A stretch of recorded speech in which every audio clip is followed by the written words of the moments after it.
இந்த மாதிரி பவுன் புட்ஸின் மல்டி பர்பஸ் இட்லி பொடியை தயாரிச்சு வச்சுட்டா வீட்டுல எப்ப ஏற்பட்ட சூழ்நிலையும் சமாளிச்சுக்கலாமுங்க. இங்க பாருங்க, இட்லிக்கு தொட்டுக்கலாம், தோசைக்கு தொட்டுக்கலாம், சப்பாத்திக்கு தொட்டுக்கலாம், இடியாப்பத்துக்கு தொட்டுக்கலாம், எனக்கு உளுந்து வடைக்கும் கூட தொட்டுக்கலாமுங்க. இது சாப்பாட்டுக்கு போட்டு நெய்யோ இல்ல நல்லா நெய்யா ஊத்தி வேணாலும் நம்மளோட அவசரத்துக்கு சாப்பிட்டுக்கலாங்க. வெளியே போறோம்னு வச்சுக்கோங்க, வேலைக்கு போகையில நேரம் ஆயிடுச்சுன்னா அப்படிங்க கூட போட்டு சாப்பிட்டுட்டு போறாங்க. இதுல நல்ல சத்து இருக்குதுங்க, நல்ல ஜீரணம் ஆகி போகுங்க, எந்த விட கெடுதலும் இல்லைங்க. அத நீங்க நான் இட்லி உளுந்துக்கு தொட்டு சாப்பிடும் போது நீங்க கேட்டிருந்தீங்க உளுந்து வடைக்கு அது என்னென்னு இங்க பாருங்க, அதைய பார்க்கலாம் பாருங்க.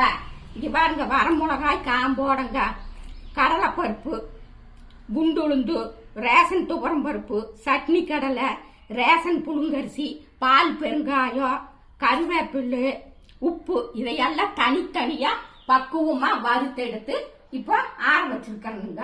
இதை ஆற வச்சுட்டு இப்ப நான் மிக்சியில போட்டு முதல்ல வரமிளகாய் போட்டு அரைச்சிட்டு மறுபடியும் மற்றதெல்லாம் போட்டு அரைச்சி எடுத்து ஆற வச்சுக்கோணுங்க. ஆற வச்சு எடுத்து வச்சுட்டா 2 பேர் உள்ள வீட்டுக்கு 2 மாசத்துக்கு வருங்க.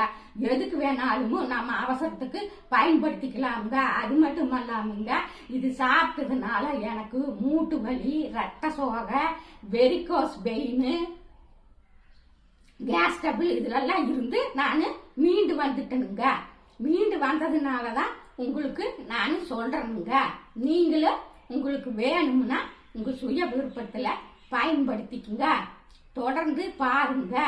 எல்லோரும் இயற்கையோடு இணைவோம், இன்பமாய் வாழ்வோம். நான் உங்கள் பவுனம்மா, உங்கள் ஜென்சி குருவுடன். நன்றி, வணக்கம்.